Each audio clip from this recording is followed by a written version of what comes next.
నమస్తే ఫ్రెండ్స్. ఈరోజు నేను మా బ్యాంగిల్ హ్యాండ్స్ డ్రింక్ మిక్సెస్లో ఉపయోగించే మిశ్రీ పటిక బెల్లం చూపించడానికి మేము ముందుకొచ్చాను. చాలామంది మా కస్టమర్స్ మిశ్రీ పటిక బెల్లం అంటే మనం దేవుడి ప్రసాదానికి ఉపయోగించే డైమండ్ మిశ్రీ ఉంటుంది కదా, అది ఉపయోగిస్తానని అనుకుంటున్నారు.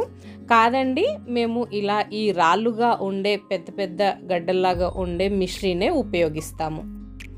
ఈ మిశ్రీని ఎప్పటికప్పుడు నెమ్మదిగా కింద పేపర్లు లేదంటే గోనెగుడ్డ ఆర్ ఏదైనా వస్త్రం పరిచి సుత్తితో నెమ్మదిగా కొడుతూ పగలు కొడతాను. మళ్ళీ గట్టి కడితే చుట్టంతా ఎగిరి పడుతుంది, మళ్ళీ అదంతా ఏరడం ఎత్తడం అనే డౌట్స్ అట్లా ఉంటాయి కదా, అట్లా ఏం చేయనండి. నెమ్మదిగా అక్కడి వరకే పగలు కొడుతూ ఉంటే నాకు వేస్టేజ్ అవ్వదు, చుట్టూ ఎగిరిపడ్డ మిశ్రీ చూరను కూడా ఎత్తి కలుపుతారు అనే సందేహం మీకు అక్కర్లేదు.